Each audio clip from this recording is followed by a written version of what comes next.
Hey everybody, it's Shannon, and I am in the car waiting for my daughter to be finished with her music lesson, and I'm thinking about skiing. This is the time of year when everybody starts planning their winter ski trips.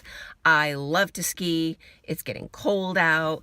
I've got my Breckenridge sweatshirt on and my Squaw Valley t-shirt and this cute little hat, which I will talk about later.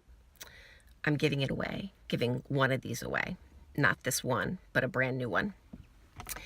So I want to show you today one of the coolest experiences I've ever had. Last year at Powder Mountain in Utah, my husband and I did a cat skiing experience. Now, cat skiing is where you get on a snowcat and they take you usually out of bounds in the ski resort. Okay, so you get to go where there aren't any chairlifts, where there's not a lot of people, and it's just usually wide open expanses of untracked powder, if you're lucky. And the day we went, we got really lucky, and it was just the best experience skiing of my life. So here's some video.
Okay, so I have to tell you guys that that was my second try at snowcat skiing. The first time we did it in another section of Powder Mountain called Cobabe Canyon, and I did not have a very good time the first time I tried it. I fell so many times, and I was such a baby. At one point, my binding came off my ski. Now, I thought it was broken and I was going to have to walk down the whole mountain, and I'm crying and I'm being really ridiculous, and my husband is a saint for putting up with me, but turns out the binding slid back on and it was okay, and we got down the mountain. But, I did not enjoy it the first time, but I made myself try it again, and the second time was fantastic. Okay, so getting back to this hat, I am giving away a hat just like this on my blog, 100rootsacrossamerica.com. And I'm also giving away a men's or a boy's hat and 2 pairs of socks, men's and women's. All the stuff made by Smartwool, which is awesome. Even if you don't ski, Smartwool is really quality, great stuff. And in the giveaway, there are 2 travel journals, an adult travel journal. It has like scratch off maps. It's really cool. And a kid's travel journal. And an EyeFi card. An EyeFi card is an SD card you can put in any camera, and it essentially will Wi-Fi enable your camera. So your pictures that you take on your good camera can be wirelessly sent to your iPhone or iPad or whatever device that you have. So that's pretty cool. If you want to enter to win, go to my blog, check it out. And if you are in the midst of your ski planning, I also have a whole list of awesome places to ski across America that you can check out on that same post where you enter to win. So I hope you guys are gonna be skiing this year, or maybe try skiing for the first time. It's one of my favorite things to do, and I hope that my blog will help you plan a little bit. And that's all. See you next week. Bye.